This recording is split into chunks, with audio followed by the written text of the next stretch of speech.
Good morning, everybody. I really appreciate everybody who is willing to get up here and actually here by 8 a.m. This is quite impressive for AGU, which traditionally doesn't start this early, or at least people don't come to sessions this early.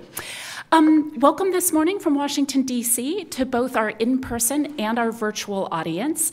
We're very excited that this session is being broadcast virtually today and that there will be an opportunity for those people to participate. We do hope to have a good discussion with you this morning. For those who are our virtual audience, because this really is meant to be a discussion, please be prepared to submit questions from wherever you are. And I will also encourage this audience to be as participative as possible. Hopefully you've already had your morning coffee. We will also be asking our in-person participants to use a microphone so that any questions or comments are shared with our virtual audience. So my name is Tegan Blaine. I'm a lapsed scientist. I used to come to AGU as a scientist, but don't any longer. But I currently lead a team in the Bureau for Africa for the U.S. Agency for International Development, where we support all of our overseas offices working on developing weather and climate-related programming and ensuring that our programs are managed for climate risk. I'd like to introduce my co-chair, or let her introduce herself. Thank you, Tegan. Good morning. My name is Anna Bucher. I'm a senior climate change specialist at the World Bank. And with Tegan, we also do similar work, but leading a lot of work on climate information, access to data, and climate adaptation. And so trying to mainstream a lot of the climate aspects into the World Bank.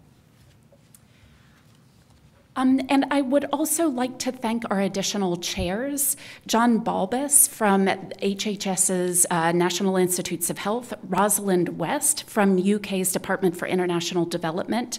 And although they aren't officially recognized in the program, I wanted to thank Julia Bradley Cook, Colin Quinn, and Alex Apatzis, all from USAID, who also helped organize this session.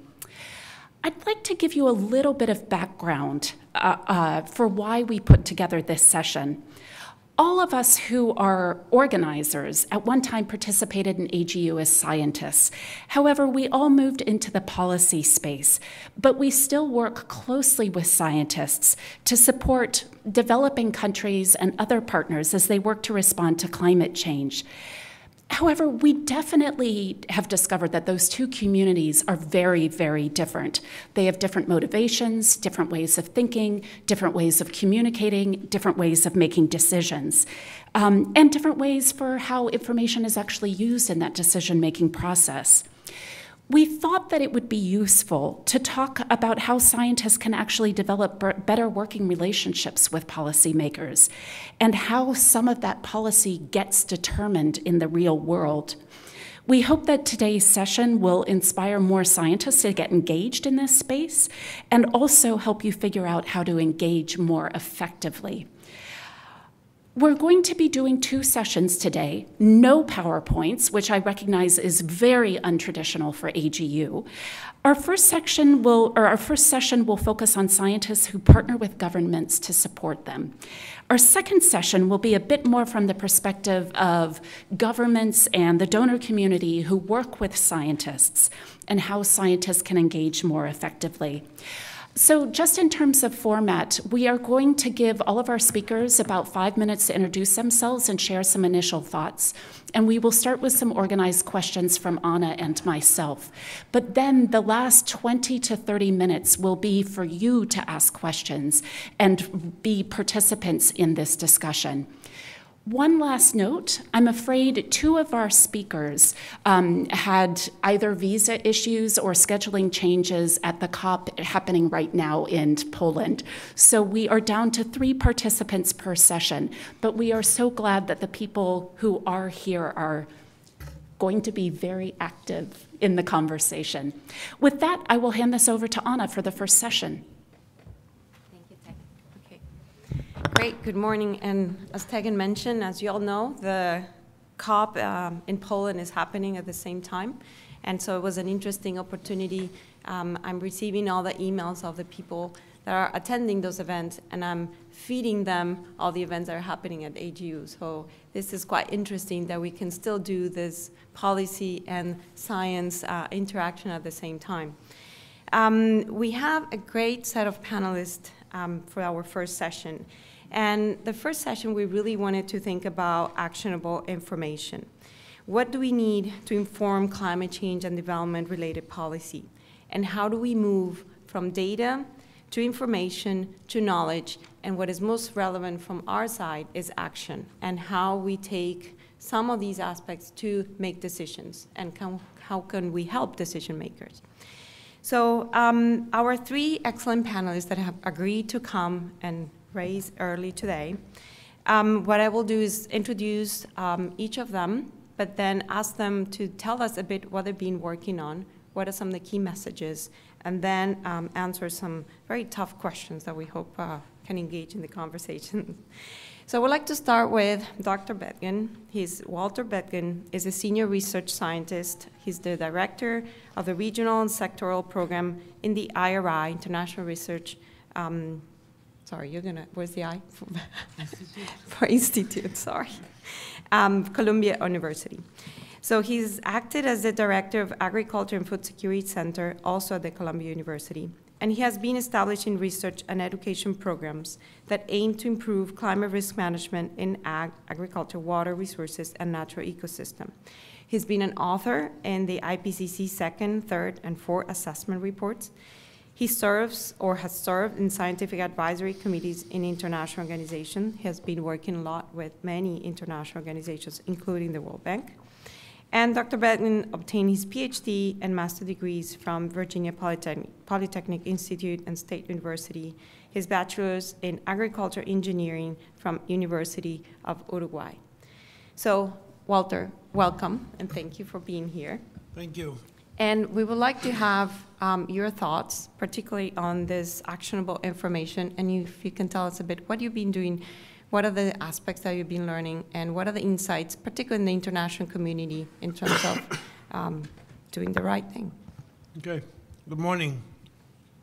Good morning. Good morning, everybody. Good. So, I work for an institution in Columbia University where half of the scientists are classical climate scientists, the guys that come to this kind of meeting. The other half of the scientists try to use climate knowledge that is developed in those groups to improve decision-making, policy-making in different sectors, in health, energy, agriculture, food security, etc. So it's a very interesting institution in the sense that the conflicts, the challenges that we have in communicating with different audiences, we have it in-house. We start having it in-house. It's very, very interesting. In the area of climate change, as you know, schematically, the areas are divided into basically two, mitigation and adaptation. Our institute works mainly in adaptation. And the reason is that even when the mitigation is a key factor here, it's going to the causes, we are conscious that given the emissions of the last decades, even if the world stopped emitting greenhouse gases today, we will still have a climate changing for the next 50 or 60 years. So all development efforts have to be made considering that climate will continue to change. Now, our experience in the last 20 years is that effectively informing policy and in general development efforts requires a change in the culture. And here we have two sides, right? We have the supply sector, the people, institutes that are creating, producing information, and the demand sector, the people that are trying to work in development programs, policies, etc. There are challenges in both sides. Challenges in the supply, mainly I would say, if I have to use one challenge, is the lack of, or enough lack of understanding from the supply side of what the demand is needing. typically the wrong questions are asked. The most common questions that climate scientists ask a potential stakeholder is, what information do you need? That's the wrong question. We have been learning that a much more useful question is, what challenges do you face? What decisions are you trying to make? What policies are you trying to elaborate that could be informed with good climate science? It may sound subtle, but it's not. It's a key question. From the demand side, one of the key challenges that we find is false expectations of simplistic answers. And this has been fueled actually by the scientific community, by providing scenarios of climate change for the next 100 years, given the illusion that we know what the climate will look like in the next 100 years. And the truth is that we don't know.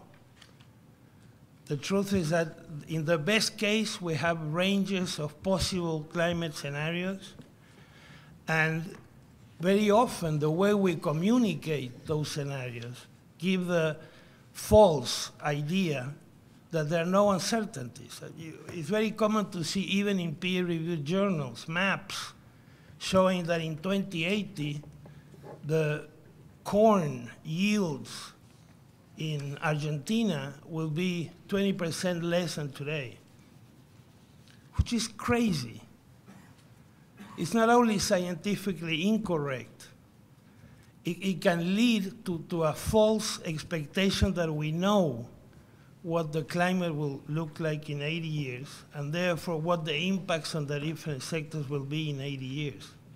We don't know. We have excellent tools. The climate models are wonderful tools, but there's still a lot of flaws. There's still a lot of things that we don't understand, and there's a lot of uncertainties of how the world will develop in the next 80 years.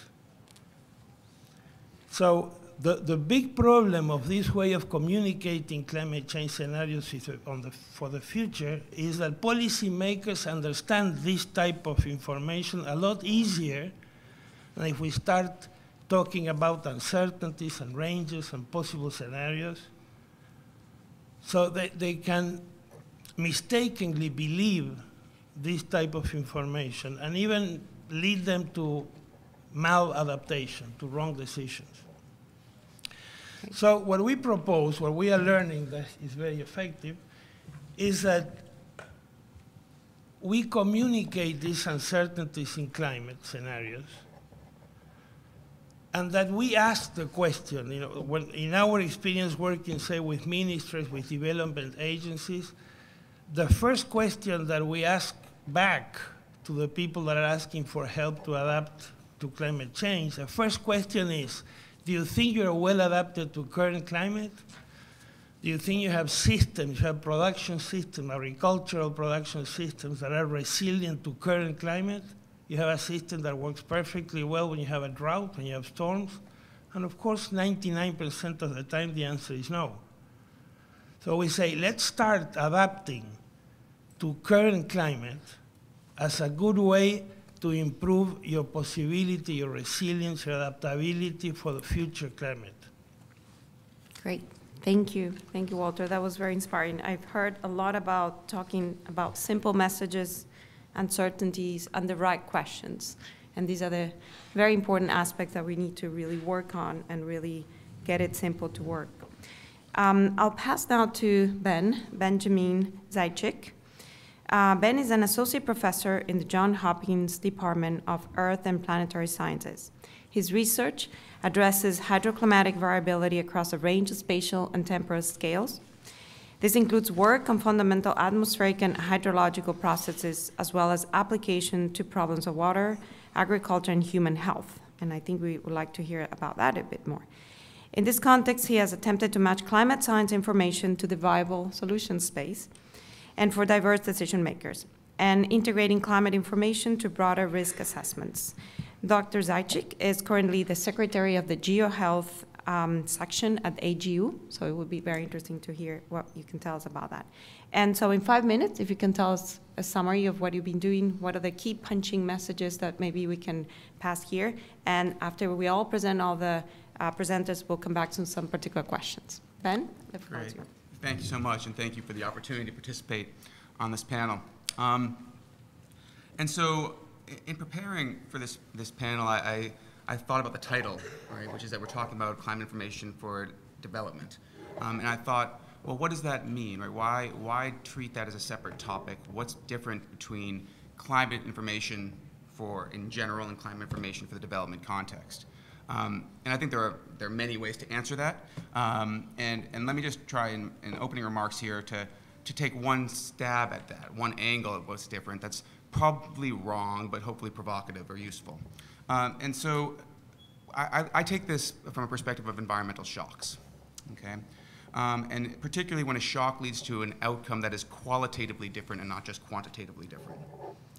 And I focus on that qualitative difference because I think that when we talk about climate information in general, there's a lot of similarity across the development spectrum, a lot of lessons to be learned when you're talking about something like optimizing major infrastructure or talking about trying to minimize impacts on GDP growth. Right? That's a shared challenge that takes different contexts and different across the development spectrum.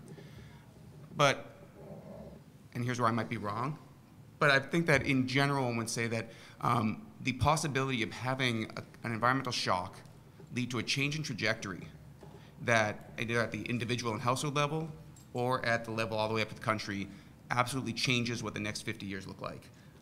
Happens more frequently in the steeper end of the development curve. So really talking here about fragility, right? And how do we have information that allows for resilience or at least robustness against that kind of fragility? And so my own experience on this, as Anna mentioned, I'm working quite a bit on health right now. And to take that in kind of the holistic context of development, you know, I first started working on this with projects in Honduras post-Hurricane Mitch. And what was striking to me about that is we spent a lot of time getting very detailed information about agriculture, about health, really trying to take what was, in hindsight, almost an optimization approach to dealing with these hurricane risks. And then within 2 to 3 years of our doing that work, the region was hit by a major drought, and I don't know how many of those households are still in the area. Right? They got whacked again by a different kind of climate extreme. And the optimization type of approach that we were taking was not robust or was not exactly what was needed. They also did work on land degradation in Syria. Now, I think there's a very useful and fierce debate about the role that climate played in the Syrian crisis and how we should frame that. But I think there's no question that the severe drought that hit that region was a stressor on that situation at a minimum. And there's also no doubt, I think, based on research, that it was exacerbated by climate change. Okay?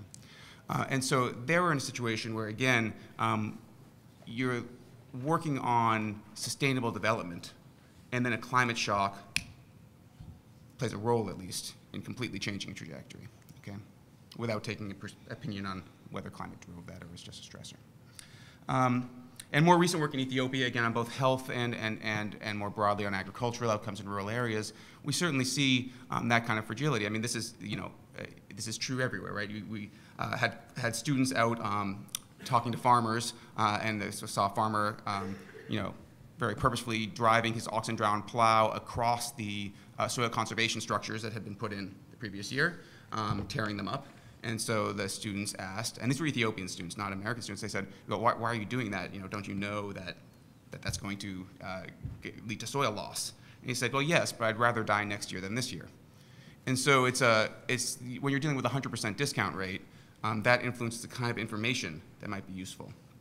Okay, and then you take that and scale it to 2015, the major El Nino that hit the world and that had impacts on East Africa, major drought in Ethiopia, migration, instability, followed by political instability and declaration of a state of emergency, and people were starting to get worried that we were seeing another situation of a drought shock leading to a failed state. It's a very frightening situation. And I think in the past year, the positive political change we've seen in Ethiopia makes us all very optimistic, or at least praying for the fact that that's not happening. But again, we have a situation where a local shock changes trajectories in a way that cascade across scales, and suddenly you're dealing with millions of people who have seen their whole lives change. Okay. So what does all that mean? So I won't take too much more time. But just say, I'd say in terms of the principles that we're learning from our work in these contexts, is that, first of all, a focus on failure. A focus on failure scenarios can be really important. All right? If we're not working for optimization, let's work for optimization. Let's work for long-term information. But that, I think, is a shared challenge across the development spectrum. When trying to target towards some of these more fragile contexts, thinking about things like robust decision-making approaches, focus on extremes, can be very important. I think that the analysis also needs to be both scale appropriate, like scale aware when you're talking about local farmers with a 100% discount rate versus larger projects, and also multi-scale. I think you need to cross scales to understand how those local shocks propagate up and how global shocks like food prices can propagate down. And finally, I'd say that they need to be integrated. You need to integrate your analysis to find risks and opportunities both across scale and across sectors. And that's always a challenge for us because we worry about cascading uncertainties. But for example, if you're thinking about a health sector impact, I mean, the health systems are integrated, right? And looking at how a climate deviation ends up propagating through that system and how you might build systems to be robust to that requires that you look across those sectors and embrace that uncertainty. And when it comes to process, as my last remark, I'll just say that, I think that I'm sure we'll hear more about this, but certainly when you start trying to do that, when you try to go cross-scale and cross-sector, you need to co-generate knowledge with your partners because you're not going to, the uncertainties will absolutely overwhelm you, and so you need to find points where the information is useful, all right, and that often means meeting halfway. It should be targeted to decisions, right? You don't want to just, throw things over the threshold. You need to take your endpoint and then build the system to analyze for that purpose. And finally, I would say that one thing that we've found some success with everywhere from national scale to local is to adopt approaches like championed by the Red Cross Climate Center in terms of gamifying these things. And then, the serious games approach, I can't say enough about how useful that's been when you actually can structure it around an uncertainty and get people to actively participate in a decision-making process and makes it very real as opposed to just another report put on their desk.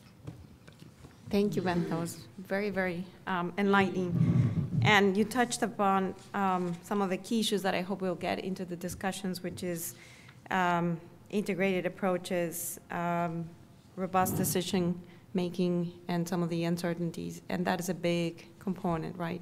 When do we make a decision? What information do we take? So it's really tied into getting the right questions and into the targeted actions, as you mentioned. So we'll get back to that. That was really useful. Dr. Roger Palworthy is our last panelist. Yeah.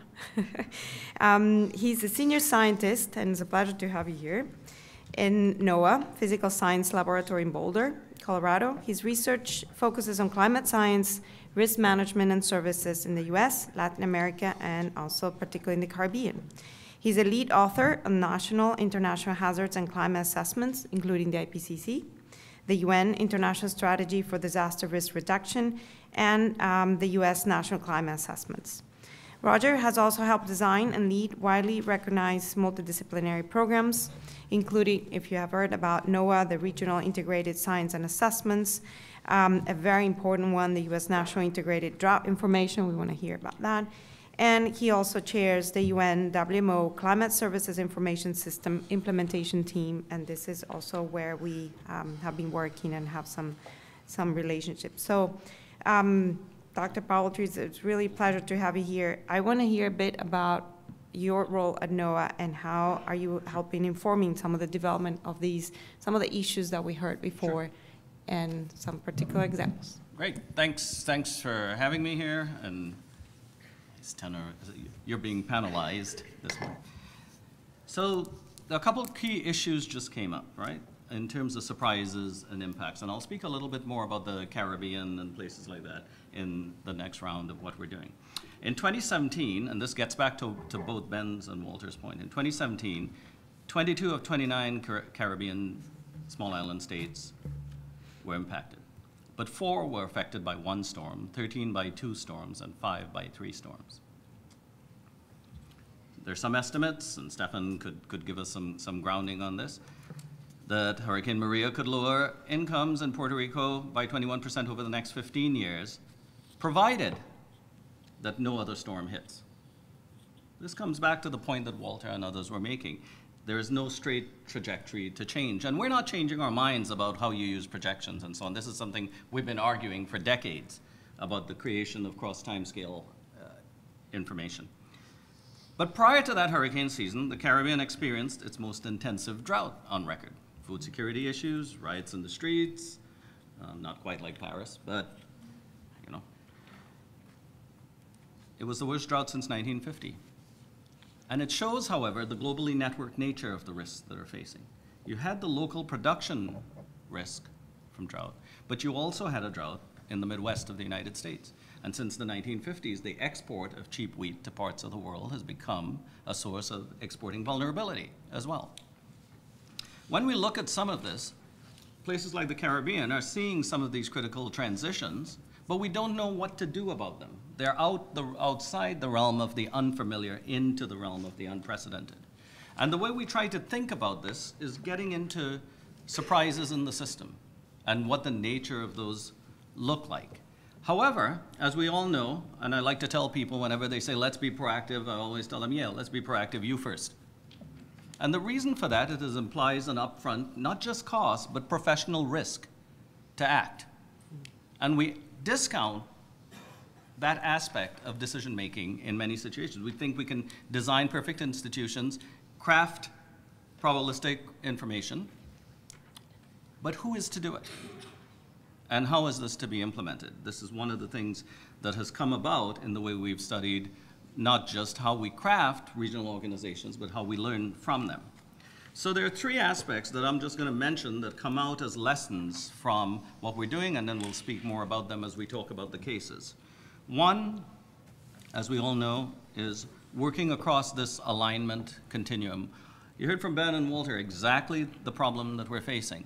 Multiple efforts in multiple directions, but not a sense of why the policy documents are developed independently, why the synergies that we ask for aren't occurring in practice, and therefore why the shared vision isn't realized in particular regions around the world. Now, some of this is being done, so there are positive things that we can ask, but as I always like to tell people, you know, giving folks the tools, as my dad used to say, if you give me a hammer, a saw, and some nails, I'm still not a carpenter. So tools only get you that far. What I like to tell people is they can help you do the wrong thing really efficiently. And so what I would like to get at is the issue of how we actually broaden this actor network surrounding how we govern risk.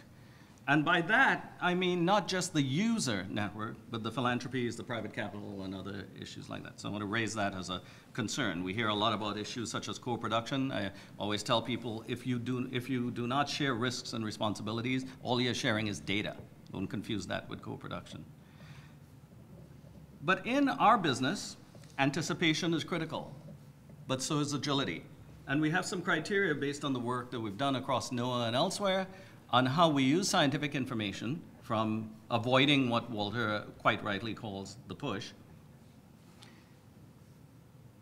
In the context of windows of opportunities, we know one thing: bad ideas have windows too.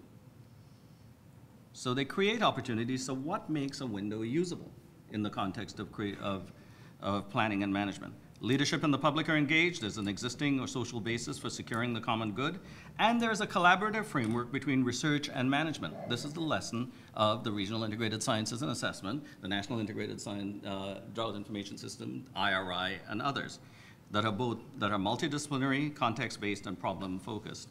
And without a few individuals who are leading that effort and see it as part of their career to implement those programs, there's bureaucratic slippage. Anybody has seen a new book by Michael Lewis called The Fifth Risk? Just came out 2 weeks ago. Talks exactly about how things fall apart because that piece of the science policy program aspects of management are lost. So it's worth taking some of those into account. And in the context of how we plan, there are 3 major barriers that help us sort of reduce our potential for anticipation and agility. One, the surprises in the system, as you heard. But there's increasing recognition that adaptation buffers arise from ecosystems, from system decompensation, how we lose our buffers, but there's very little commensurate action to support this awareness. So as we move closer to using risk-based frameworks and trying to identify probabilities, we're sort of losing the sense of the uncertainties that we don't actually understand. i.e. the things we can't predict. There's limited coordination on implementation across the scales of governance and unclear responsibilities of actors, conflicting timescales of interventions and response. Now, these are self-fulfilling prophecies in the sense of once we are aware about them, we can work to fix them. And there are many cases in which we've tried to do that. But probably the biggest issue is the community acceptance of the needed adaptations and our ability to craft an understanding of what not just co-benefits are. I want to mention one thing when we talk about communication. It's extremely important, we all know that, but what's the big assumption Hemingway said about communication is that it has happened. For the things that create human insecurity and risk, communication is not enough.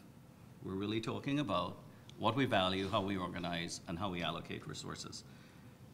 And there are about a few ways in which we can think through that. Those are sort of the lessons that we've had in the context of things we've tried to implement in NOAA, through the WMO and the Climate Services Information System, and working with these folks. Thanks. Thank you very much, Roger. That was very inspiring. And I want to pick up on your last point and then maybe come back to Walter and one last question to all of you, and then we want to open also to different questions in the audience. You mentioned about having the awareness, working about the surprises and also the uncertainty, but also you just mentioned about the allocation of resources. So if in your all expertise, Walter, in working with several advisors and different governments, what is your suggestion in terms of particularly that, how we allocate resources to really prioritize? And in terms of climate information, you pointed at the beginning, how do we ask the right questions? And how do we get into try to answer those questions? Can you give us a bit of an example on your work on the allocation of those resources in the government? What is important in terms of the data and the information that we can prioritize to ask those right questions and also try to get it? So how can we ensure, for example, that farmers can access that information, not because they have answered the right questions, but also what are we investing in getting some of the governments, and I'm talking about Met Services, I'm talking about the institutions to provide that information. What can you recommend to really get to those right questions? So one of the things that is really good, common concepts that Ben and Roger mentioned, is surprises, it's the shocks. Right? And, you know, USAID, World Bank, they all know how important those shocks can be. Programs that are designed to last 5 or 6 years, and then in the second year they get hit by a terrible storm, by an awful drought, everything goes down the drain. So that's one very strong message, is when we design programs, those programs have to contain the ability to deal with surprises. And that requires a new paradigm. And I'll tell you one way that we communicate this new paradigm that is very effective. What we are saying is that in the climate change arena, we are working under the paradigm of Noah's Ark. Why Noah's Ark? The other Noah. The other Noah. The first one. Are you building one? Should we know? Why Noah?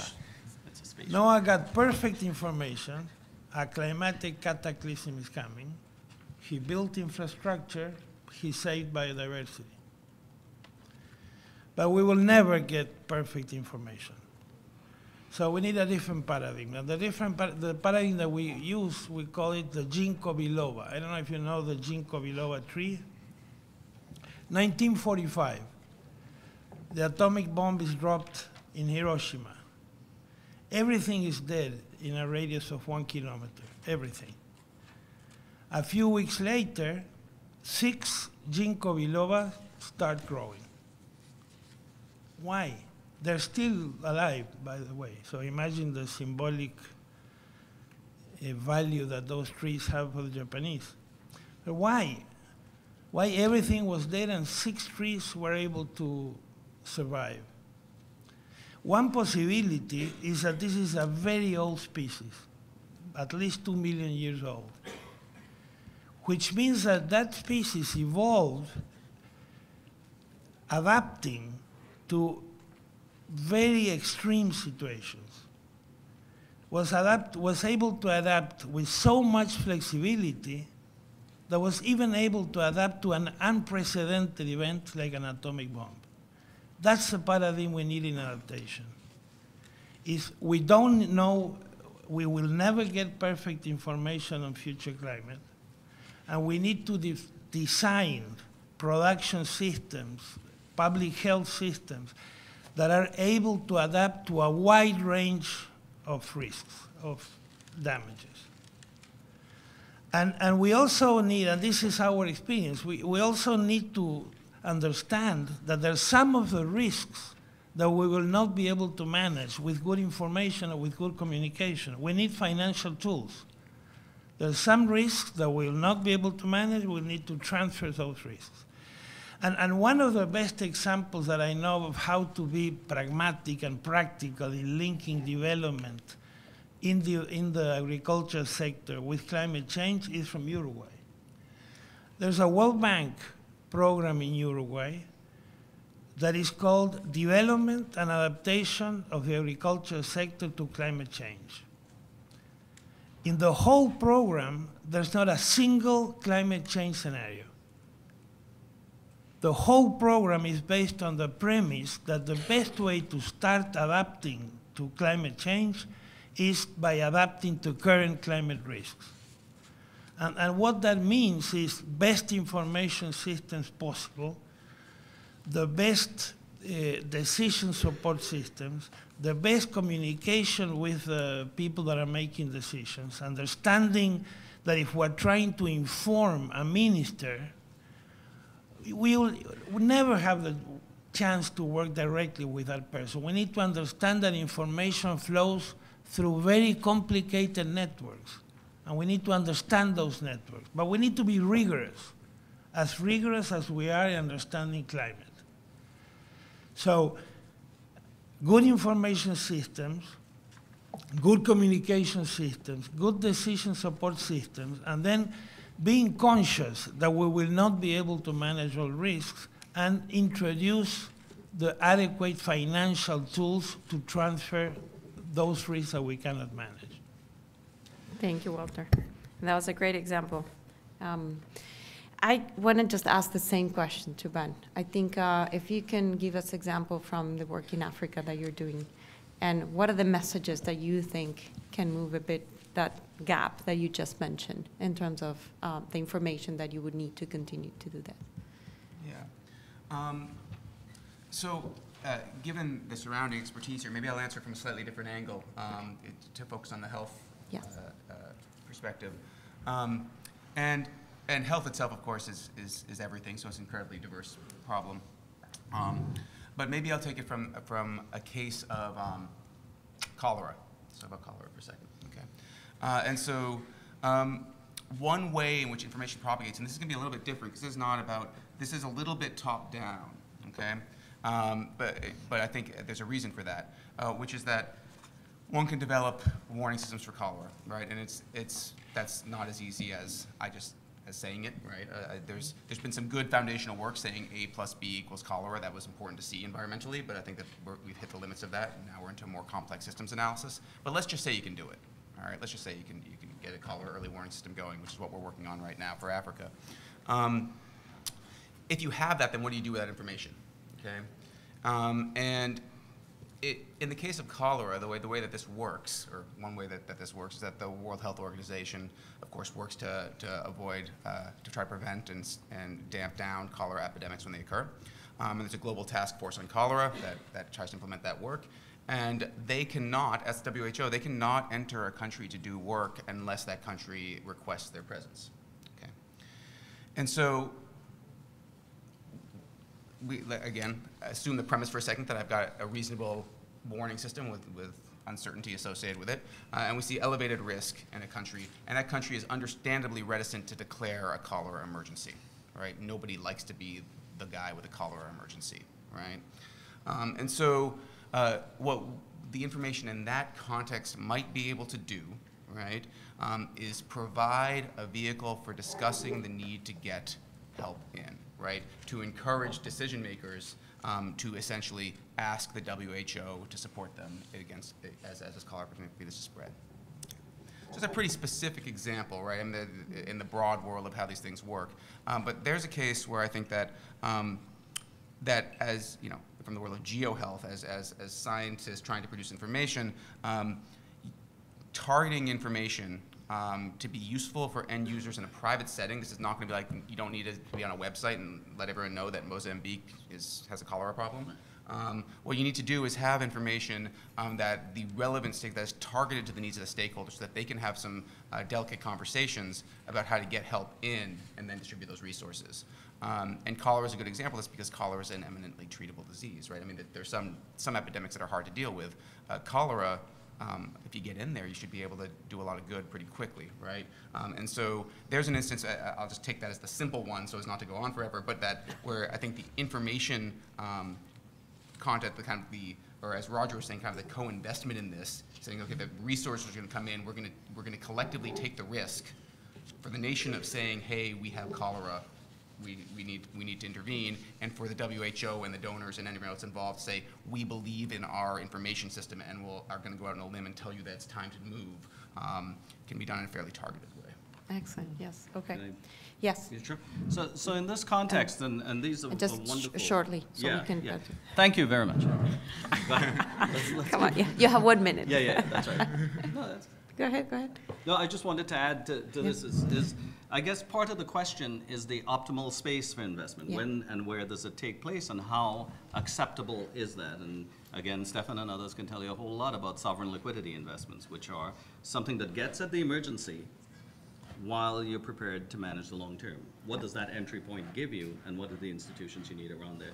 We can talk about that in the context of the Caribbean. And that's the climate smart planning that we want to look at, right? Right. So you jumped in there. I wanted to ask you a particular question, but because of the time, and we're also running to get to the other session where you get most of the other side of the coin and some of the responses, I want to open up to the audience a bit, and then trust to get you some of your questions for this great gentleman here and some of the work. Anyone that have a particular questions and how we make information into action? No? Yes, gentlemen. You can raise, if you don't mind, go to the microphone, just because this is being live streamed, and so they can hear you. Yes, thank you. I was wondering, Walter, if you could mention an example of a successful risk transfer program or tool that you know of. Thank you.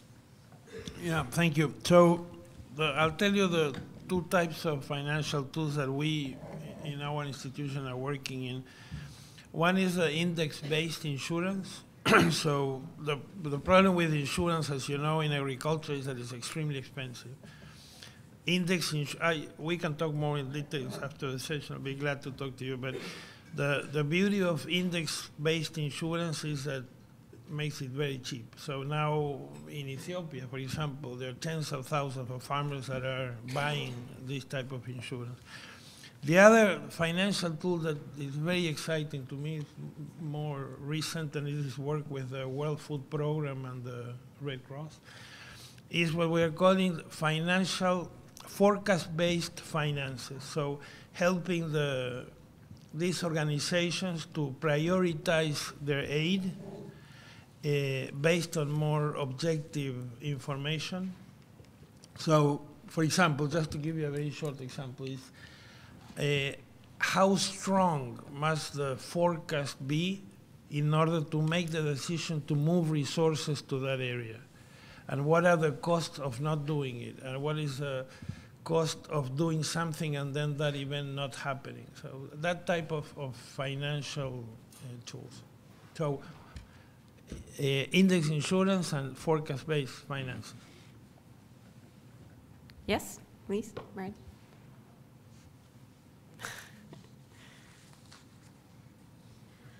Thank you. My apologies. I was a little bit late, but I think I have the gist of the conversation. When I walked in, there was a discussion, some mention of these boundary organizations, as we call them, those intermediates between the research science community and broadly speaking, the stakeholders, users, et cetera, and how that's really important to translate the science and understand the needs back and forth. I was wondering if you could speak a bit about how to build support and sustain these types of boundary organizations. They are not meant to be 3 to 5 year projects. They're meant to build long-term relationships and networks and trust. And what are you seeing, especially in the developing world context, are you starting to see a movement towards acknowledgement by the donor community, by countries themselves and governments for how useful these boundary organizations and what we can do to help build support for those in the long run? Thank you. Is that for a particular one to respond? No? Okay, so we'll start with Roger. And then, let's get one more question. Sure. And then, and this question in some ways links to this, although in some ways doesn't. John Balbus with NIEHS. And Roger, as always, your language is resonating with me. You said something, and you've all said something that relates a little bit to the function of the boundary organizations. And Roger, you said we're moving from an era where we're dealing with the unfamiliar to where we're dealing with the unprecedented, and the trouble with dealing with uncertainty in an unprecedented situation, and the need to have ongoing collaboration between the research community and the decision makers. And I think that's one of those functions of a boundary organization. So my question is, do we have either really good models of that and or kind of written guidance to be able to help the different regions create these boundary organizations in a sustainable way, be very intentional about this collaboration that we need to move into an unprecedented, we're forecasting into unprecedented things, and there is risk. How do we manage the risk of making those decisions? that's an excellent question. Yeah, I would like to know that too. Start? So we have, I think IRI plays a heavy role in the translation and communication of information and the assessment. But by a genuine boundary, in the original conception that Ellen Ostrom and they talked about, was being in place to act as an integrator, but also a space in which people could figure out what the right question was, as Walter was just saying. We've developed some of these, not all of them were great, and you always have to be careful that what you design as an organization becomes atrophied as an organization. They take this on as their own role for a long term, right? The Regional Integrated Sciences and Assessments Program, which we developed across the US, a network of public, academic, and some private participation, works on the basis of crafting not just what is the information, what do you need, but how do we ask the right question and how do we bring to bear relevant disciplines to help answer that. More broadly in the international arena, one of the best cases we have of such an interface is the Regional Climate Center, the Caribbean Institute for Meteorology and Hydrology, jointly with the CARICOM Climate Change Center. Working together, one handles the enabling capabilities, the vulnerability assessments, the capacity assessments, and the other handles the early warning aspects of when's the right time to act. And they've developed consortia across the Caribbean with everything from the Red Cross to private capital and others. We have some cases, but I think what we're really getting at is that to enable boundaries to work, boundary organizations, they have to be at the regional level, because then they have to leverage the capabilities of people across a region. One of the problems with boundary organizations is to become very quickly co-opted by the agenda of elites in a particular area and are answering only those questions of the technologically sophisticated. The thing I was mentioning about broadening the collaborative framework is to create the opportunities and incentives for the vulnerable to participate in risk and capacity building. And that's the success metric for me of a boundary organization. We do have examples of how to construct them, why they get supported, and this is why I was talking about the role of leadership and who the entrepreneurs are that helps champion them. And so we do have good design criteria, I think, from IRI, from the Regional Integrated Sciences Assessment, and a few other things like that. Excellent. So that's pretty optimistic. So just to add a little bit to both questions, and because we are here, we are at AGU. This is my first time here. The question that I would ask as a scientific community is, are we promoting, stimulating the formation of scientists that are able to integrate knowledge? Because in the past we have not. In the past, if you were an economist trying to work with a climate scientist and you try to publish, the climate science journal will say this is not climate. The economy journal will say this is not economy. So how can we attract young, bright people to be interested in integrating knowledge, which is what we need? You know, we are talking about boundary organizations, but sometimes all we need is good integrators in the organizations, people that are able to connect climate, with public health or with agriculture. But we are not, our education system is not stimulating that. So then we can work a lot in the institutional level to create these organizations. If we don't have the right people promoted, stimulated to integrate climate, it's not going to work. There are wonderful examples. I think Roger mentioned two. There are many good examples. But I honestly believe that in this case, since we are again in AGU, we should think, how can we promote, stimulate that young people become interested and can advance in their careers by being good integrators? Otherwise, we will continue talking for decades on co-production and co-generation.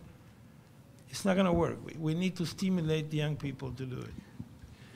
Can I add a quick point to that? But Walter, the one thing is with that, which I fully agree, and if you want to ever meet what an institution is, this is an institution, right? In the area of climate applications and impacts assessment. What I mentioned earlier about the professional risks that people take is very much related to Walter's point. Yes, we do need to do that, but we don't have the capabilities that say, you will have a job, you will have, and so people are taking on, very young people are taking on a lot of risk in their careers with good intent, very motivated, very committed, but we're not designing the things that support them throughout their career. We tried to do that in the RISA program to try to get a 5 to 10 year funding for people to design exactly what Walter is saying. And we need to be clear that the very people who are advocating outside of us, that we need folks like that, are sometimes the very people who undermine the cross-disciplinary work that needs to be done. So. Excellent comment. And I really want to pass that information as to the scientific and the AGU comment. I get sometime a response. Any more questions? We have only a few minutes left before we jump into the second session, which is as exciting as this one. There's online questions, so please, if you can tell us. Yep. We had one online question. Do national Met offices in developing countries necessarily need to be involved in communication of weather information? That's an excellent question. Yeah. Anyone? We can both do that. Yeah, I think we will agree. Yes, the answer is yes. There's no way to establish good climate services or climate-supported, informed decisions if you don't have a very strong national meteorological service. To add to that, the communication aspect is critical, but unless we're clear about the enabling pieces that I mentioned in water, agriculture, health, the different sectors and communities, then to whom and for what purpose is it being communicated? From that standpoint, as we're building the Climate Services Information System for the WMO, the goal is to ensure that the regional coordination of information is mapped onto people who are working in those disciplines. Definitely, the Met Services and Hydro Services have a role in communication, and it is a central role.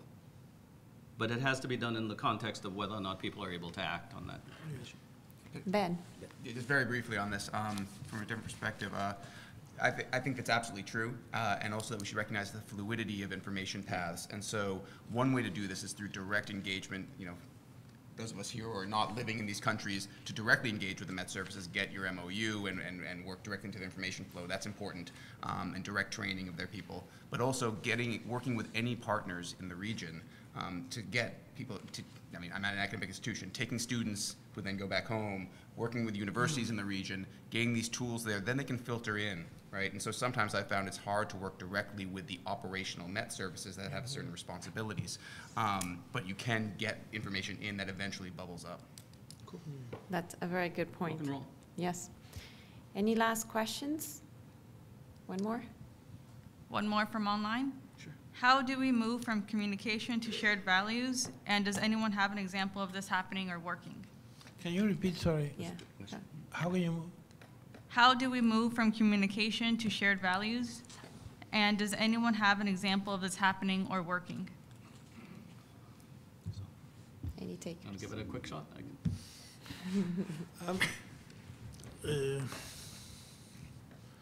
So, I mean, I can tell you, I can give concrete examples, but I don't think this is the right audience to give concrete examples. I'll tell you one thing that I believe is part of that question.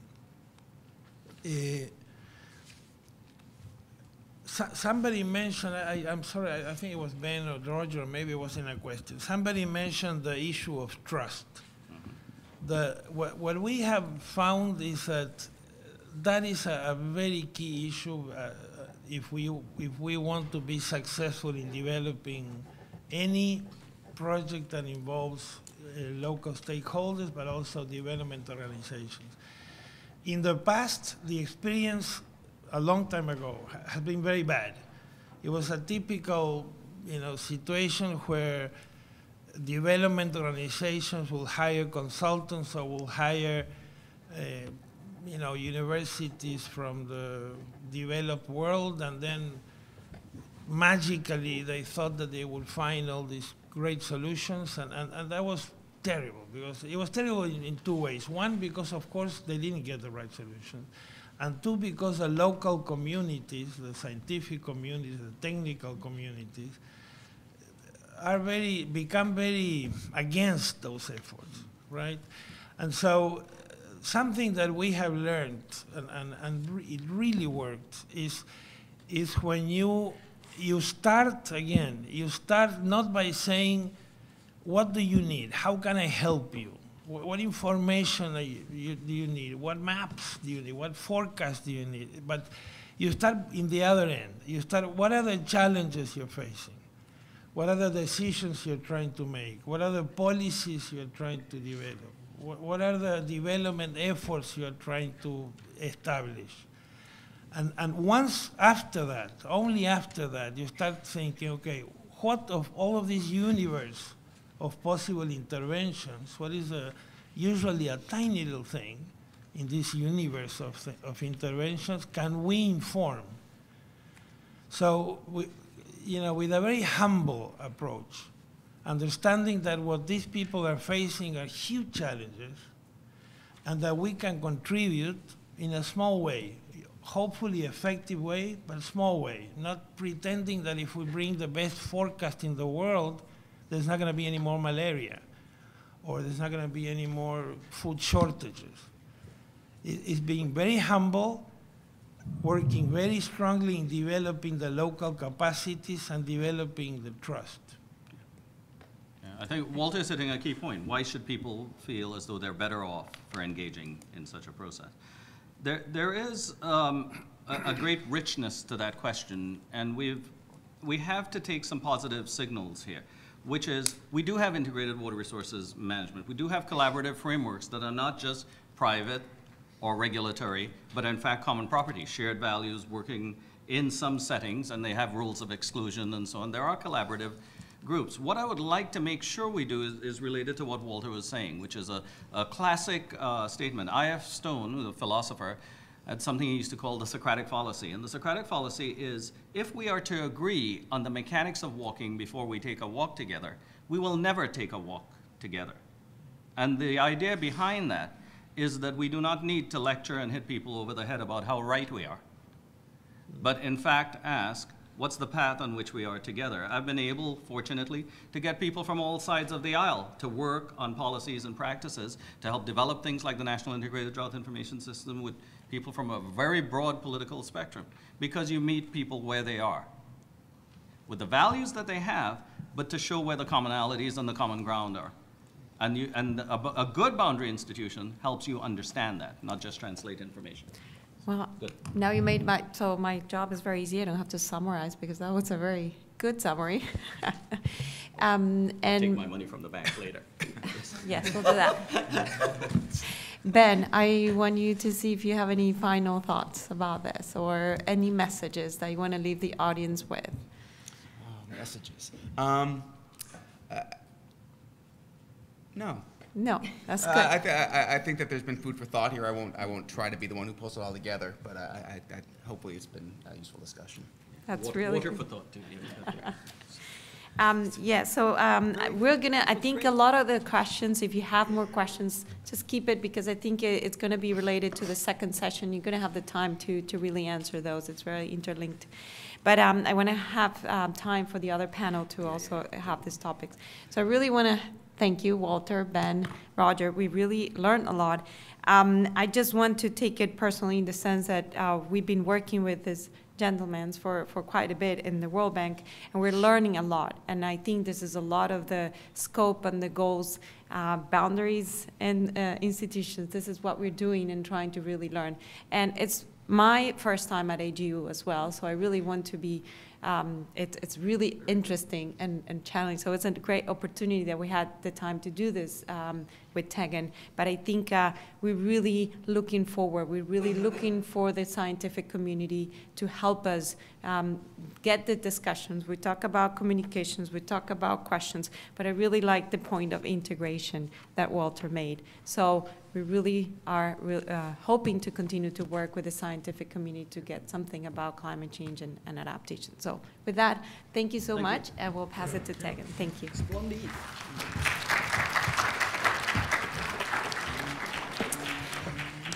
May I invite up our three other panelists?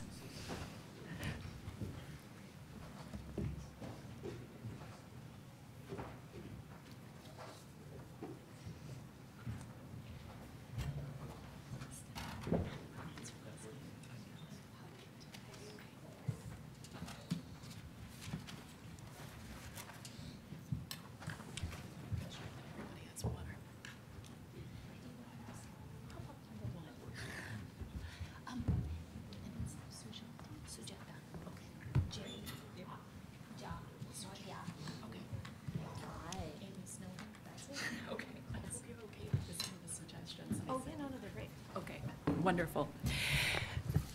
So for those of us who are joining us now, the second panel is really intended to focus a little bit more on the role that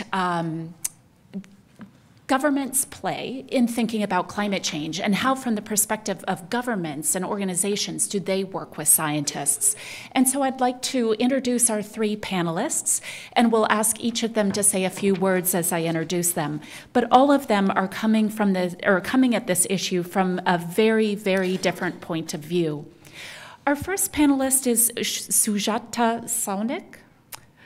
Did I mispronounce your last name? No, Sujata. Sujata. I apologize. Sujata Saunik is currently a research fellow at Harvard University's Mittal South Asia Institute after doing a Takemi Fellowship studying insurance-based healthcare schemes at Harvard University's T.H. Chan School of Public Health. Over many years, she has had several important government roles, most recently as principal secretary covering finance reforms in the finance department in the Indian government of Maharashtra. Another one that has so many syllables that I'm going to stumble over something. But there she worked on monetary policy related to state-sponsored guarantees and oversaw expenditures of quite a few different government departments. She also served as the principal secretary for the public health department in the same area of Maharashtra. Dear, thank you so much for helping me out there. Where she was responsible for administrating the second largest public health system in India, in charge of service delivery to 113 million people. Not a small job. While there, among many other accomplishments, she collaborated on the design of a climate e-tool that layers climate and epidemiology data.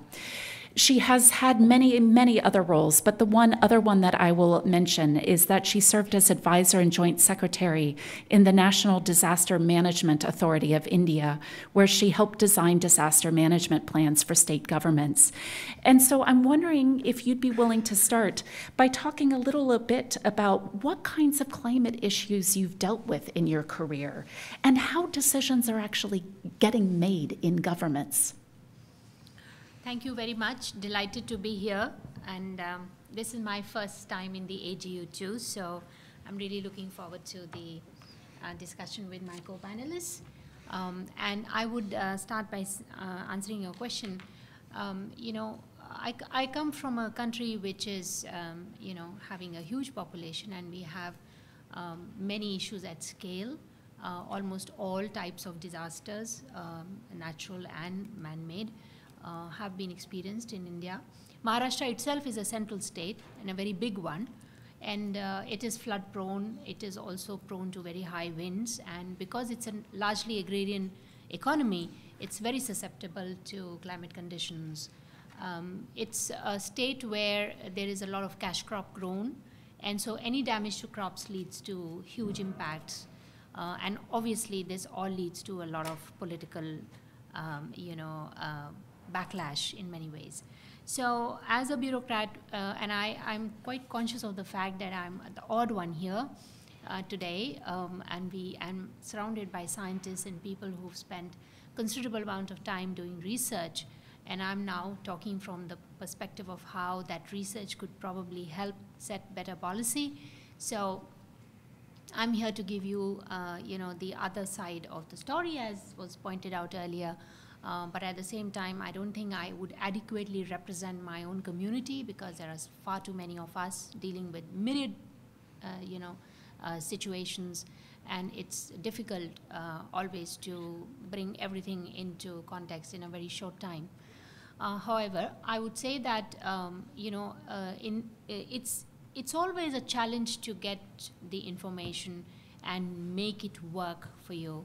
My own work, it was driven largely by my stint in the National Disaster Management Authority, which is the national apex body, where we worked on using socioeconomic census data and layering it with disaster data. At that time, this is all that we could do, and we did it for 3 states, Delhi, some districts of Uttar Pradesh, which is another very large state in India, in northern India, and we also did Rajasthan, which had seen terrible floods in a scenario where there have never been floods before. So I would say that, you know, I agree with what was being said in the earlier panel, that climate change really is a very big issue today on the agenda, and it cannot be ignored, least of us by us who are, you know, trying to sort of lead to the right policy setting. And so when I went back to my state, being conscious of the fact that climate is impacting a lot of the work that we do, I tried to add another layer to this sort of tool that I had originally thought of, which is to put in the epidemiology data. And we looked at only 3 parameters. It was precipitation, temperature, and air quality. And at that time, when I thought of this, I was already in finance. I had moved out of health. So I think it was easier for me to bring people together. I don't think it would have been so easy in health, because I would have been one of the key participants. But in financial reform, given that you were dealing with all these different departments and helping them with their budgets and releases and etc., it was easier to bring this, you know, motley crowd together. The most difficult part was to convince the technical bodies who had the information to come and share it with you, because without any, you know, clear-cut government order, and I think something that Roger alluded to earlier, it's about the professional risk of how do you convince people that they should collaborate with you and that they don't, you know, sort of expose themselves to risk of being told later that they did something without proper authority or without, you know, the proper clearances. You know, that's typically how governments work. You put up a proposal and somebody has to sign off on it. So it was difficult initially to bring them all together. But over a period of time, I think building trust was most important, holding hands, moving forward. And we could make some progress with the data from the Indian Meteorological Department, and also we could get the health department to collaborate, maybe largely driven by the fact that I knew the people on that side, and so it was easy for me to reach out to them and bring them on board. It was more difficult to get information on air quality. And as you know, air quality in India, particularly in Delhi, has been news all over the world. It's been covered very well by global media, and so there was hesitation on sharing this kind of data, and we still haven't gotten to a point where they have actually plotted the dashboard for us. And so trying to bring science and evidence into showing what is it that needs to be urgently dealt with. So to have a plan which has, you know, short-term deliverables, then medium-term goals, and then where do you aim to reach in the long term is what I tried to attempt doing. And my lessons were that, you know, we all live in the knowledge of illusion, that we all think that we know everything, but actually we know only a little bit of everything. Everything is not known to everyone. I don't know if that makes sense. But so what you try to do is you build collaboration. You bring people together, those who know, to work with you, and you try to sort of know a little bit about the unknowns. And I really love this quote, and I'm going to quote Donald Rumsfeld, and I'm sure that some of you may have already heard this. You know, when he was the US Secretary of Defense, this is one of the things he said, and he's very well known for that, which is there are the known knowns, there are things we know that we know. There are known unknowns. That is to say, there are things that we know we don't know. But there are also unknown unknowns. There are things we don't know we don't know. I really like this quote. And I always say that it's important that you know, both sides and people on both sides need to come together, to work together, to bring in those missing pieces of the puzzle and try and build trust to be able to tackle the issues that climate change today is bringing. And considering that India and China together have almost, I would say, 3 billion of the 7 billion plus population of the world, it's really important that there's capacity built within these countries, especially in India, to deal with the issues of climate change. I think I'll stop there. Thank you so much. I think you've already hit on a couple of topics that I expect to hear throughout this session, which are some of the challenges and opportunities in collaboration and what it takes to build trust to allow those kinds of things to happen. So our second speaker is Amy Snover. She is the director of the University of Washington Climate Impacts Group, University Director of the Northwest Climate Adaptation Center, and affiliate associate professor in the University of Washington School of Marine and Environmental Affairs.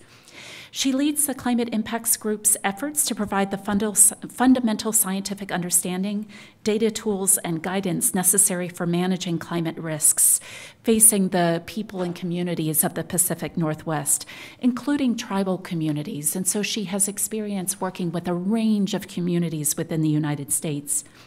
She supports the development of regional resilience to climate variability and change by harnessing science in support of the real needs of resource managers, planners, and policymakers. She also served as one of the co-convening lead authors for the third U.S. National Climate Assessment. So, Dr. Snover, would you like to say a few words about the communities that you have worked with and where you have been called in to work with them? I'd be happy to. Thank you for the invitation to be here today. And I want to welcome those of you who are at AGU for your first time, and hope that you're doing okay with a fire hose. It's a little overwhelming. So, as Tegan said, I am with the Climate Impacts Group at the University of Washington, and so on a developing countries panel and session, I work firmly in the United States, and you might wonder why I'm here. And I think it's because there are obviously many similarities, right? And so I'm going to try to talk about some of the things I think are more transferable from my role as a director of a boundary organization that's been working for over 20 years to connect science and action. And so, you know, the question, the overarching question of this session was, how does science influence action? And I find it useful in our work to distinguish in a pretty simplistic way, you'll have to bear with me, some of the ways that science influences action. And I think about the sort of stage, our work again focuses very specifically on climate resilience, so climate adaptation. And the stages of moving from an awareness of the issue at all and a relevance to decisions or policies or objectives through to an analysis of actually what the risks are to a particular place or community or values, the planning or preparing and deciding what to do about it, and then you go on to the actually action, right? The acting, implementation, and evaluation. And those are different types of uses of science. There are different types of influences. There are very different scientific needs at just sort of informing and motivating engagement versus actually digging in to understand risks. And those are different users. Even within an organization, those are different targets, or within a government, you might be talking to different individuals when you're motivating versus supporting action. So our work is really focusing on getting to the planning and deciding, recognizing it's part of all of this whole arc. And we think about who is making which decisions that might be enhanced through use of science about climate impacts, risks, and adaptation. And so the question, who is making which decisions, is not something that we can answer by ourselves, because we don't know everything. And which decisions ought to be informed, you know, might be improved if they were informed with knowledge of climate risk and adaptation, is not something the decision maker knows either, right? They know a lot about their decisions and their objectives, and I know a lot about how the climate might change and how risks might play out. And it's only through this collaboration together that we can identify where those vulnerabilities are, where those risks are, where the climate relevant decisions are, and where knowledge could be brought to bear. So that's sort of the general arc of how we work, is on that collaboration to try to co-define what the issues are and where the needs are. And then I was asked to speak a little bit specifically about our work with Native American tribal communities. And I think one reason that that's relevant here is because, unlike other work you might do domestically, tribal nations are, you know, they're sovereign nations. And each one is different than ours in its different way. And so there's an extra important layer of understanding that I don't think we all grow up understanding as well as we should, how complex and distinct each nation is. And so I just want to say a couple things to maybe tee up the further conversation. When you think about what is needed to inform this climate smart decision making, I'll just say, in a tribal community, it's kind of like anything else. We all have been talking for years about, for science to be relevant to decision making, it needs to be credible, it needs to be salient, and it needs to be legitimate. And I want to point out just a really an aspect of legitimacy that I think is really important to pay attention to, and that we've really focused on a lot lately in our work with our tribal partners, is you got to figure out really close attention to who is co-defining the needs with you. So as a scientist, for example, if I were a boundary organization, if we're working with a tribal community and we're co-defining what their vulnerabilities and needs are, am I actually working with a representative or an envoy from the community itself, or one small part of the community?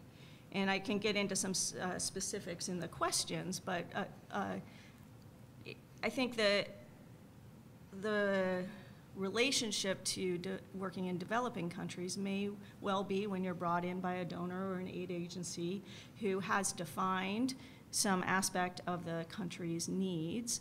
As a scientist working abroad, you might not think you have time or the resources to understand those needs more specifically, but you run the risk of the capture by the elite that Roger was mentioning of only conforming specifically to sort of maybe that top level assessment of needs without getting more grounding in the actual complexities and context of the location. So maybe that'll tee up some of the things, and I can get into more specifics later. Thank you very much for bringing up that point about who is co-defining with you, because I do think that that's a very real issue in a lot of the work that we do. And so I do hope that that will get some people thinking. Our last speaker here up on the stage is Stefan Hallgate. He is currently the lead economist within the World Bank with the Global Facility for Disaster Reduction and Recovery. He joined the World Bank in 2012 after 10 years of academic research in environmental economics and climate science for Météo France, the Centre International, my French is very ancient, I apologize, the International Center for Research on Environment and Development. I'm just going to translate it into English, and Stanford University. So he's worked on the economics of natural disasters and risk management, climate change adaptation, urban policy and economics, climate change mitigation, and green growth. Just a few things here. He's been involved in authoring the fifth assessment report of the IPCC, World Bank reports including Inclusive Green Growth, the Pathway to Sustainable Development, Decarbonizing Development, the World Development Report, Risk and Opportunity, Managing Risks for Development, and Shock Waves, Managing the Impacts of Climate Change on Poverty. He's written all sorts of articles and several books, but lastly, he was also the team leader for the World Bank Group Climate Action Plan, which lays out how the World Bank will support countries in their implementation of the Paris Agreement. I'm wondering if you could start by giving us a little bit of information on or a background on some of the countries that you've worked with and how you see decisions actually getting made around issues that they're dealing with. Yes, thank you very much, and thank you for attending this session. I know there are many, and it's great to see the community trying to get to work together with people trying to do policy work. And I know it's not easy, so thanks for organizing the session. I guess the main point I wanted to talk about is the question of scale before I get to the example, because so I really see like the work like the IPCC is doing to bring science to policymaking as a kind of like mass market kind of approach. Like you're doing a big thing and you hope that it will be used by many, many people. But cases I know where policies have been adjusted in response to science are always more like very tailored pieces of work. So the IPCC approach is really like you raise awareness and so on, but then to get an impact, it has to be very narrow, very much based on one question or one project or one decisions that policymakers wanted to do. And there is this scale issue in the sense that supporting this process is taking so much time and so much effort that the scientific community, I don't think is equipped to do that at the scale that we feel we need it right now, when we need to include new considerations into a lot of things that we're doing, from building a road to a new drainage system to deciding about a new neighborhood. All of those decisions need to bring new considerations, and for each and every of these decisions, they need an engagement that is taking so much time that if the community is doing that, there is nobody to just create knowledge and write papers, right? So how do we solve this problem? I think it's an open question, but I think there is also a bias from the community of trying to support the big processes, sometimes at the expense of very local processes that are easier to address, and it's easier to have an impact. And then you can have an impact because things that are successful can be replicated. One example I use very often is this very tiny cities in France who started to experiment with free public transit. And it started in a very small scale in very small places, but then there is this network of cities exchanging on what works, and now we see bigger cities starting to do it, But it started with like a group of people trying to experiment at a very local scale. So sometimes something that doesn't look very influential, very impactful, is in fact the way to get the bigger impact. But for the community, I think this is a challenge on which I don't have an answer, of course. But how do you manage that will be difficult. The problem when you do the tiny thing on concrete thing is decision makers will arrive with a very strange mandate from a scientific perspective. It will be full of like very strange constraints that you cannot say the word tax, and you cannot touch at this strange regulation. And this is basically the constraint in which we're trying to kind of optimize. And these constraints are different in every places. And it means that something that makes a lot of sense in one place makes absolutely no sense in another place. And it's really striking when you see the number of sessions that are here, and the number of papers and so on, and then you have a problem in one specific case, and you realize, oh, nobody's working on that, even though there are like these zillions of papers being published every year on this topic. And I think how scientists get these constraints on board is really something really important. I think it also leads to better research, more relevant research, more useful research. So it's really a two-way street between the scientists and the policymakers. But this is really challenging and sometimes going completely against all of the incentives for science, right? So one kind of funny example, if I may say so, is when I joined the World Bank, and we have a team doing strengthening of hydrometeorological systems and services in countries. And so I meet with the team before they go to an African country I won't sit, and start to discuss what kind of information is a public good, what kind of information can be tailored and sold, and all of the, how you build that with a budget and so on. And they go on mission and they come back and they tell me, we decided to put a door on the building of the hydromet service because they get stolen everything they have all the time because there is no door. And of course, when you want to think about complicated solutions, it's a bit disappointing, but I think there is a responsibility of the scientists not to sell the fancy stuff when something non-fancy can work. And I think, for instance, like forecast-based financing is really interesting, and it makes a lot of sense that the scientific community work on that. But in Pakistan in 2010, after the flood, it took 18 months for the government to do a transfer to the people being affected. So in that case, the challenge is clearly not to use the 3-day forecast that they had, right? It's something which is much more like pragmatic of, you know, something bad happened, how do you transfer money? And there is also a role of science in that, like helping in real-time decision-making, but sometimes not the latest science that's useful in one case. It's something which is much simpler. And I understand, like for scientists, it's not that interesting, but then who is doing the support? It's kind of an open question. I said that sometimes it leads to better research. There is one example I find very useful is the case of fossil fuel subsidy reforms.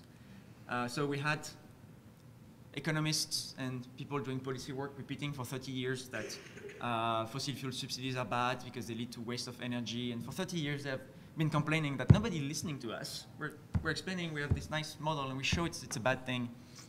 Until at one point, the problem was approached completely differently, looking at how the money spent in fossil fuel subsidies could build social protection systems. And Indonesia was one of the first countries to do it, moving 30% of their fossil fuel subsidy into a cash transfer for the poorest layer of their population. And for the first time, it worked. And now we see a lot of countries doing that, but the framing is not like, I'm a scientist and I know what you should do because I can demonstrate that this is a bad policy that you have. It's just a change in perspective because new people jump into the topic. And I think if you work with policymakers, you might get this like breakthrough that if you change the way you approach a problem, then it becomes your message get through instead of repeating things. And in some of the domain where I've been at AGU as a scientist many times, so I've been on the other side of the fence. And people complain a lot that they are not being listened to. I think there is also like if always when we're not listened to is because we're not saying the right thing. I think there is always a way of being listened to. And I wanted to finish on one case that we're working on in the Philippines on impacts of disasters and climate change. And I think this is one case where the kind of like scientific community, and me included, has locked itself into a frame that has very big consequences. So most people working on the economic impacts of natural disasters and climate change, especially climate change, I've been using the social cost of carbon framing. If you want to publish a paper if you want to compare with other models, your paper needs to discuss the social cost of carbon. This is what everybody else is doing. But then when you're doing that and you express everything in dollars and so on, what you're looking at is what happens to rich people. If you're very poor and you have nothing, the impact on you in dollars is zero, so we don't care. So because the scientific community has framed this problem in those terms, in dollars, in social cost of carbon and so on, all of the advice we see, all of the newspaper articles you see that decision makers read are expressed like that, and it has a completely direct impact on how we see the problem. We see the problem not as much as a poverty problem, and we're trying to change that by changing the metric. And I find it's really interesting that it's very difficult to get into the academic discussion because we arrive with completely different metrics, like number of people in extreme poverty, for instance, which is not the way the rest of the community is talking. And I find it's a very good example because this is captured by elites. Just because if you put a number in dollars, you get more newspaper articles, you get more tweets and retweets, and it gets more attention. And the community is going toward this attention. But in the end, it's a way we're captured by an elite because the people who have no voice, which are the very poor people, are just not there in those metrics. So this is also maybe a call to the community of when we use metrics, when we provide results in one unit, think really hard about what we see with those metrics and what it does in terms of policy message and the framing of the problem, because sometimes it's not obvious what the impact is, but the impact is there. So we have all of this process in the Philippines to try to bring new metrics, but it's really challenging because we're really like going against the current of everybody else talking with different numbers. Thank you so much, and hopefully we will return to those issues of metrics, but I also appreciated how you shared some of the challenges that we face in partnering with a range of developing countries, like the issue of a door, so that equipment doesn't get stolen, or one of the issues that I've dealt recently with, information can't be useful in terms of thinking about what equipment to pre-position if the pre-positioning has already been done and is done on a schedule that doesn't make sense for what kinds of predictions you're working with. If it's okay, I'd like to ask each of you one question and ask for a short response and then open it up to other people. And if it's all right, I might go a little bit out of order. Amy, I wanted to start with you, if I may. Sujata brought up the issue of trust, and I was wondering if you could speak from your position as a scientist. How can the scientific community build the kind of trust necessary to work effectively with policymakers? What is it that are the most important aspects of that relationship or trust-building effort that scientists really need to be thinking about? Yes, you may ask me first. Sorry to put you on the spot. No, you didn't. I think I'm not, so I'm going to say something that you've probably heard before, which is that to build trust, you need to show up, participate appropriately with respect, and do what you said you were going to do, and stick around to support the use of your information, and deliver what you said you were going to do. So I think give some specific examples from our recent work, and also maybe link it to my earlier, and you did say short, I did realize that. Yes, so I did say short. I will not go on and on. So I think begin appropriately, which is really about, in some cases it's waiting to be invited in, or it's other cases, and figuring out what an invitation isn't always engraved in the mail. There are multiple kinds of ways to be invited in to a discussion. So in the Northwest tribes did a assessment of their own needs with regards to climate change preparedness. And one of the things they said was they needed more access to tribally specific data in an easy way. And so, and they had a whole list of other needs. Needs assessments that are done by the communities are invitations to begin a conversation, and a way to come in. I think there's also a need to recognize what the standards and norms of participating in partnership are, and who gives you permission to work with the community. So maybe I'll stop there because I'm trying to be short. Thank you so much. If I could turn to you, Sujata. You mentioned that it can be difficult to convince technical bodies to share information. What are some of the reasons or the motivations that they have for not sharing? And are there issues that you have run into related to who owns the information and how they maintain power, or whether there are ways that they interpret the information for other people that might what am I trying to say? Are there issues related to sensitivities about who has privileged information? And in those kinds of environments, how can you work most effectively to build those kinds of partnerships? Yes, absolutely. I think, and this is something that I would really like to place on the table that for discussion, is that, you know, is there really institutional space to do work which is like cutting across many departments? Because each of these departments, these technical bodies, they report, you know, up their own chain of hierarchy. So they go up to their own top leadership. And when you're trying to do something which is so cross-cutting and it is sort of cutting across many layers, you know, who owns this? Who drives this? So you come in perhaps convinced about, you know, the efficacy of what you're trying to do. You also have a pretty good idea of where you're headed, but that doesn't necessarily involve all the other key players, you know, who are part of that conversation. And you try to build those bridges, you know, but each one thinks that, well, this is my area, and why do I need to even talk to you about this? I'm talking about within the system itself. I'm not talking about the scientists or the researchers here. So where is the institutional space, and also where is the fiscal space to fund some of these kind of you know, tools that you are trying to bring about? It makes sense to you when you think about it logically, but it may not have the same appeal to others who you're trying to bring on board. And I think it would not be very fair to say that all the technical bodies do not wish to share. They just want somebody within their own organization to be, you know, sort of supportive and say, I agree, this should be done, why don't you go ahead and do it?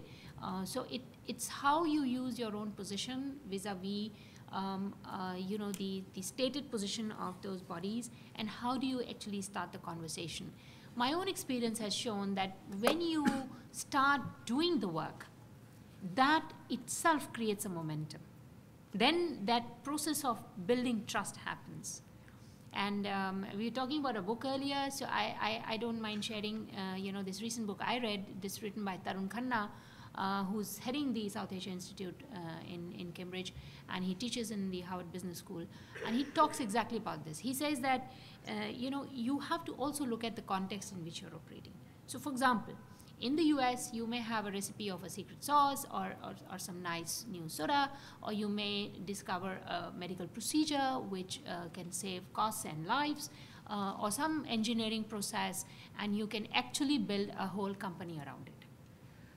Because you have the supportive system here, you have the regulatory bodies, you can go to somebody, patent it, get an approval, get funding, start a company.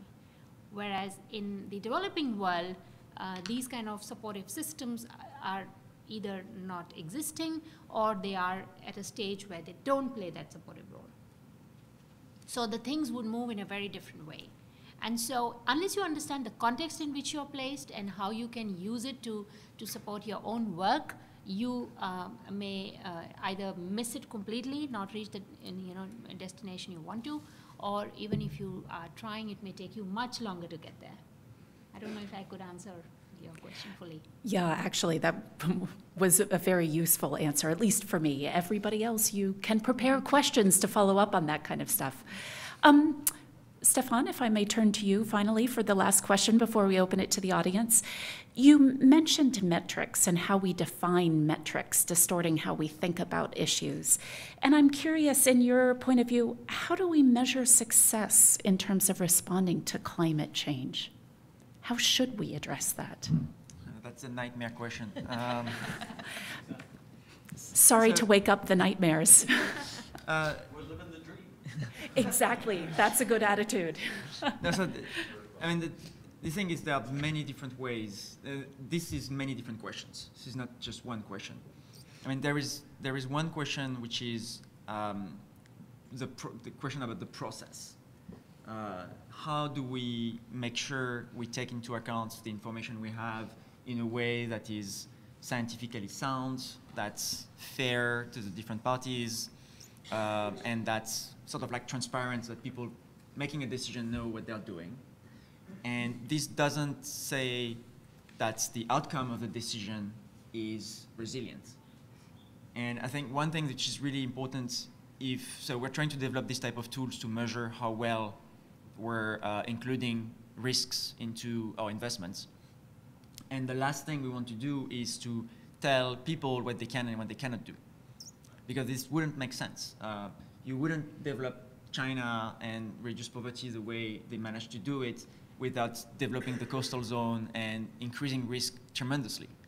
And it's probably completely okay to increase risk a lot if you get a lot of benefits out of it. It's not okay if you develop risk in a way that's useless. So what we want is really to make sure like the process takes into account this information and make sure when we're doing something that creates a new risk, decision makers with the legitimacy to make that decision know what they're doing. And it's very different from taking a decision and putting a score saying this was a good decision or a bad decision, because, hey, who are we? Especially on things which are very uncertain in the sense of a deep uncertainty where you don't even know the likelihood of different outcomes and so on. So science is completely unable to say, I calculated an expected value and this is positive or negative. We can't say anything like that. So the decision will be political in essence. This is something that only decision makers can make. So we have been really focusing on the process, and the type of things that we're looking at the moment is for different subsectors. You're doing a road, you're doing a bridge, you're doing a new neighborhood. Can we create a sort of a checklist of what needs to be done in terms of analysis, but also in terms of transparency, that people know that this level of risk is involved, that is the appropriate way of doing it, at least from our perspective, and we hope that these tools that we are developing, and we will go operational in some sectors in July, we hope that these tools can be used by other people. So if we have a way of deciding what are the things you need to do when you build a new bridge, when there is a project for a new bridge, the fact that a project can be labeled as, okay, the process has been following these certain guidelines, might facilitate access to public and private finance. So trying to move private investments toward more resilience by giving investors something relatively simple to know if the basic due diligences have been done on that project. We can't expect investors to run a risk assessment themselves, so we have to provide them something which is basically between like E and A+. Is that very terrible and you should stay away, or is it as good as it can? And be careful that it doesn't mean it won't fail. It just means that we have done what we could so that it doesn't fail. So that's the type of directions we're going toward. We also try to work on the resilience of countries or communities. So not of a project, but a community or a country, which makes the complexity 1 or 2 orders of magnitude bigger. But I think it's a useful engagement tool to be able to compare different communities in different places and try to highlight why one place might be better placed to manage shocks than another, and try to engage in a discussion. These tools are very simple compared with the complexity of real life. So we stress very much that we consider them as engagement tools. So things that you use to start the conversation, and then when you work at the local level, as I said in my first statements, like it's all about the details that you might not have in these simple tools. But we really see like a hierarchy of tools from a sort of a global, very simple stratospheric view on what it means to be resilient or to do a good job in climate change adaptation. And then when you get to the actual decision, you won't use at all the same models, the same principles, the same processes. It will be completely different, but you need this pathway from maybe we have a solution for you to this is how it gets implemented. And I think in the community, different people have roles to play at different stages of that, from the global models to people working on how some villages in some places are organized and what the right decision-making process in one context. Thank you so much. With that, I'd like to turn to the audience. If you have a question, please feel free to step up to the microphone, and hopefully any online questions can be conveyed as well. Here's an online question. Often the places and people that face the greatest risk are less supported, disenfranchised, and with less infrastructure and investment from the governments.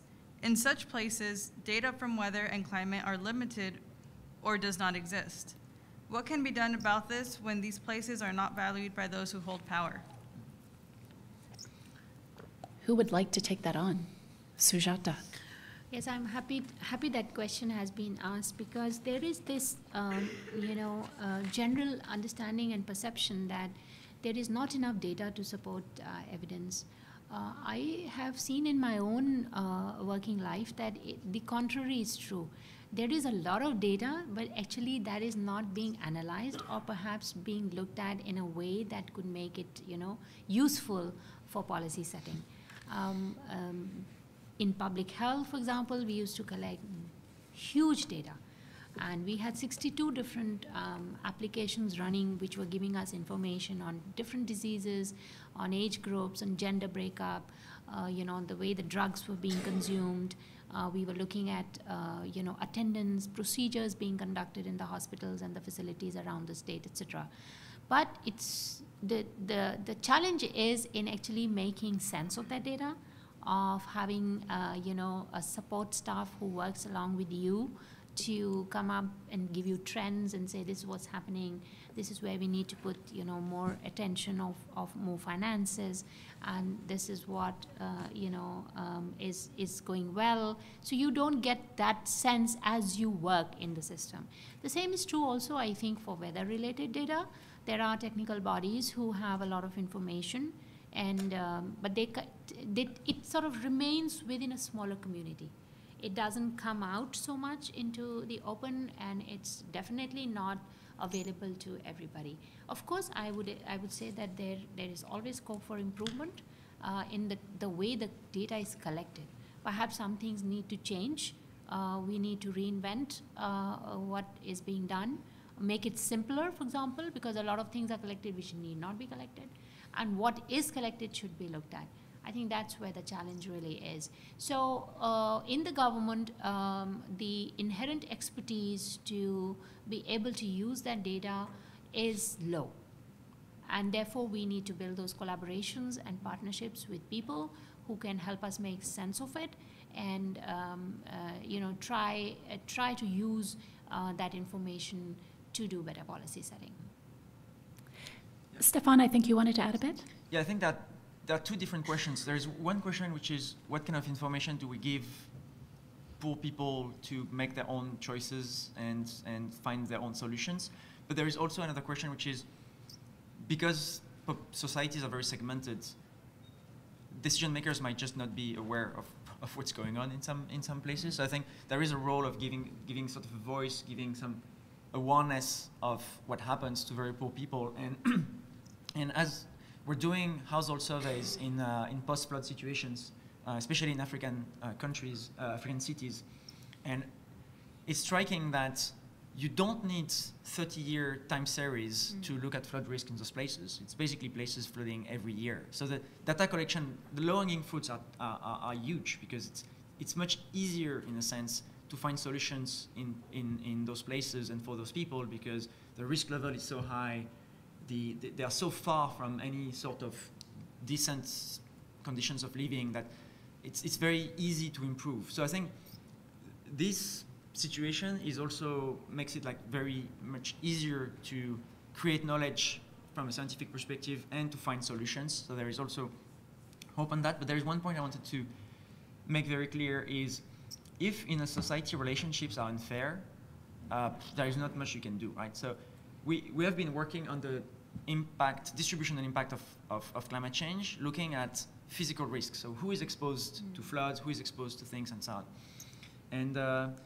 And somebody at the World Bank told me this and made me think about this scenario. Like you have a country where the only people affected by climate change are like rich people having like super mansions on the coasts.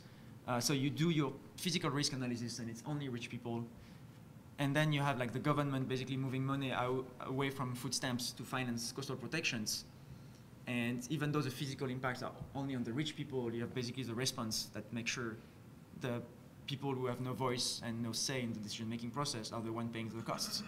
So as we're working a lot on the physical impacts, we have to keep in mind that there is all of these social processes that will redistribute costs. And if they are unfair, the question of who has the direct impact is not very relevant. If you don't fix the basics, it will be impossible to fix the climate part of the story. So sometimes it's a much bigger discussion than just the focused one that we tend to have when we approach on a specific issue. Not that I have a lot of solutions for that. Can I give an example for Please. this? I think Stefan has just jogged my memory on this. You know, if you were to look at the last two major floods in India, so we had a flood in Uttarakhand, which is a northern hilly state, where there was a lot of damage and people were stranded for a pretty long time. I think it happened in 2013, if I'm not wrong. And then we have had the recent Kerala floods, which happened just this year in mid-August. And Kerala is one of the southern states, and you know it's known for its high literacy levels and the fact that a lot of its people are diaspora around the world, and it has a lot of remittances coming to it. And what both these examples show that you know how solidarity works at the subnational level. So if the people, the citizens, are more sort of you know desirous of taking service delivery and using it for their development, these communities are more resilient, and they are able to sort of go back quickly to help themselves to respond to the issues that they're facing, whereas those communities which are not so much taking the benefits, you know, or the services that are being provided in whatever, for whatever reasons, historical or otherwise, they take much longer to recover. And this is also something that has been examined in detail by Prerna Singh of Brown University in her book on how solidarity works at the subnational level. So my point is that a lot also depends on how aware citizens are and how they are able to access the system for whatever it is that you know they need to get from the system and prepare themselves for the situation in which they are placed. Thank you. Amy, is there anything you'd like to add? Okay. Any other questions? It looks like our online audience is quite active, which is good news. This one is for Stefan. Thank you for sharing the stories from Ground Zero. What advice do you have for early career climate researchers who hope to maximize the societal impact of their work? Well, I've gotten the question quite a lot in the last 3 days. So first, I think there is no one path.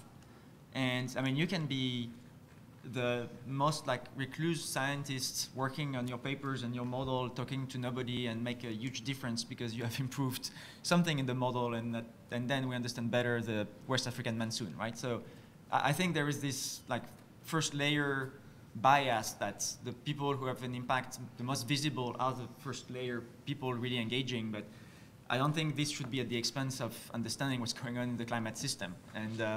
And the worst scenario would be that everybody wants to be engaged in local decision-making processes, and nobody tries to understand the West African monsoon anymore. So I mean, we have to make the balance, make the balance right, and especially for early career people, I think there is the need to just build the expertise and the body of knowledge and to focus on, I think, the basics and the fundamentals before trying to do too many things at once and maybe then get into trouble because you don't have the foundations that you need for your career. And people also have to look at how the system works and the fact that if you spend half of your time engaging in local decision-making processes, that won't help you very much when you need a permanent position. So I think it's important to recognize that and think about when is the right time to engage in those processes. And it's clearly more comfortable for tenured professors to spend their time trying to engage in those processes than at early year stages. But the other thing I wanted to say is in the same way it's good to engage in political and societal processes in your community. If you have knowledge on climate, these days there is a huge demand at the local level for that. I've seen a few presentations of people engaged in small cities or like regional processes where you have decision makers don't have the resources to have like a body of experts who are really relying on people in the population to volunteer their time to help them figure out what this means for them. And I think this is a very efficient engagement because first it builds the community and the political process, and it's always a good thing. And also it's a very good use of the knowledge that early career scientists have. Then there is another question, which is identifying the relevant questions, which might not be the questions everybody's looking at, which might be the question everybody will be looking at 10 years. So that might be just being like the first one on a question. So it might be good for the career too. Trying to really think like about the question before jumping on it, I think is really the advice I would be giving. Like how is this question relevant for the world in which we're living? Am I just looking at a tiny detail of something that's well established? Or am I really like looking at something that people are not looking at and would make a difference? And I think this requires first to listen a lot to the political processes and to the challenges in doing, and not so much at the kind of like theory and science side. So listening a lot to those processes, I think, would be another piece of advice. Amy, do you have anything to add in terms of advice for early career scientists? This is a great question, and I want to say yes, yes, yes, and, because I would like to add, but I agree with what you said. A couple of maybe specific things in regards to the issue you raised of time and how you make the connections and do the learning you need to do about what real needs are in a community. One suggestion is to affiliate with a boundary organization, right? To find people who have those relationships, who are working across the boundary, because we tend to know there's way more demand for scientific input and insight than any of us can meet. So we tend to know folks who might be relevant to your work or might be asking questions that are relevant to your work and can help broker some of those relationships. I also would suggest that people spend time learning about how decision-making works, how the government works, how policy works, in whatever context it is you're interested in working, because I think that I never knew as much as I needed to about how laws were made, how decisions were made, how things get funded, who has power to decide, who actually is the relevant actor in a particular environmental issue, who has freedom to change how they act. And that's civics, and I think we could all enhance our ability to have an impact if we do that. Thank you. One last question from the audience, and then we'll wrap up. So you have the honor. Oh, thank you very much.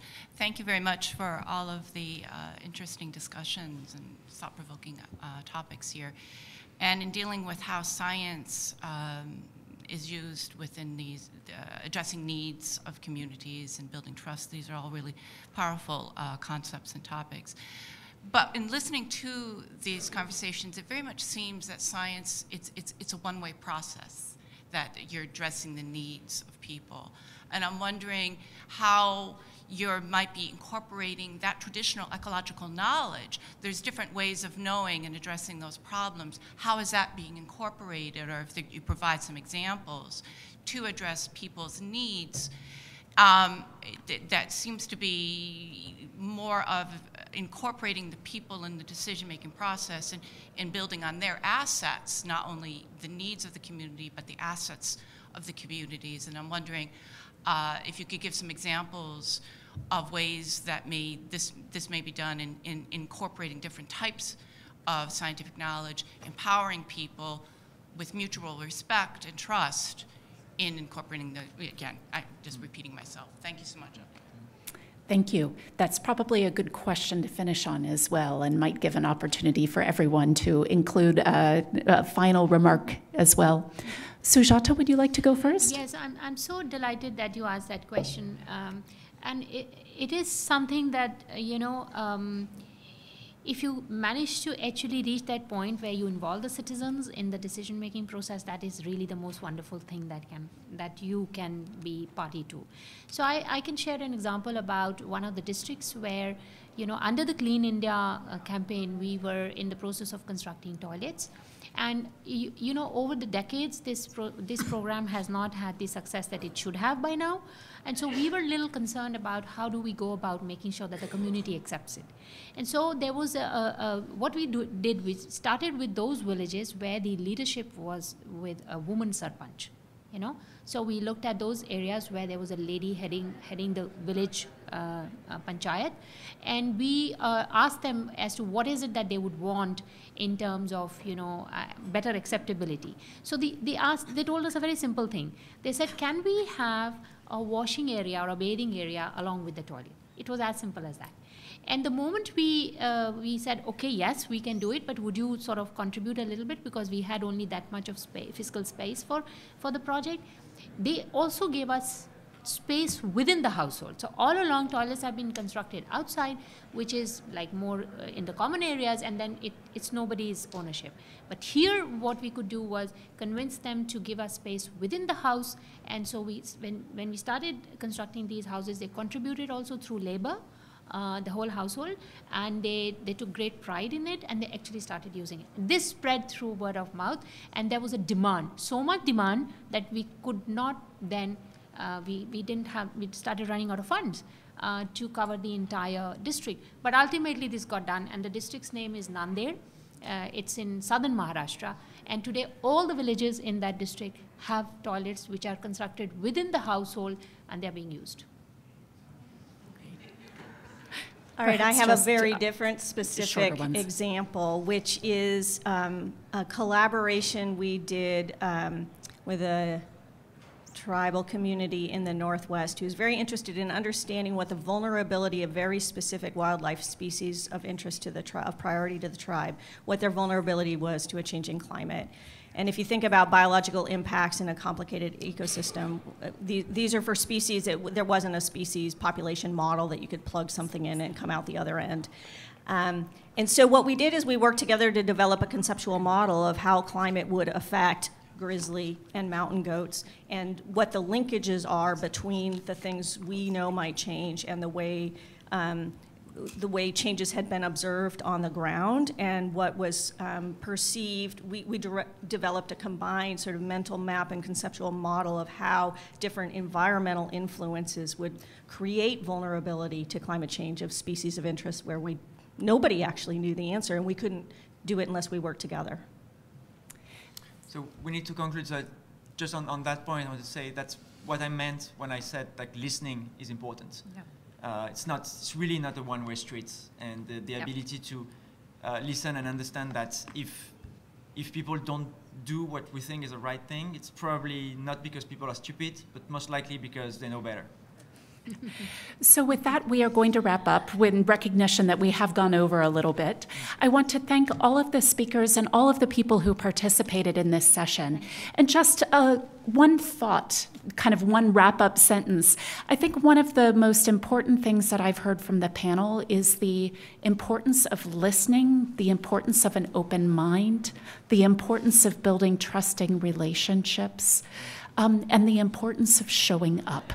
And so I'd leave that with everybody who's thinking about how to work across the science and policy interface.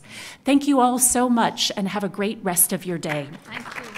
And showing up virtually is okay too. Thank you too. Thank you.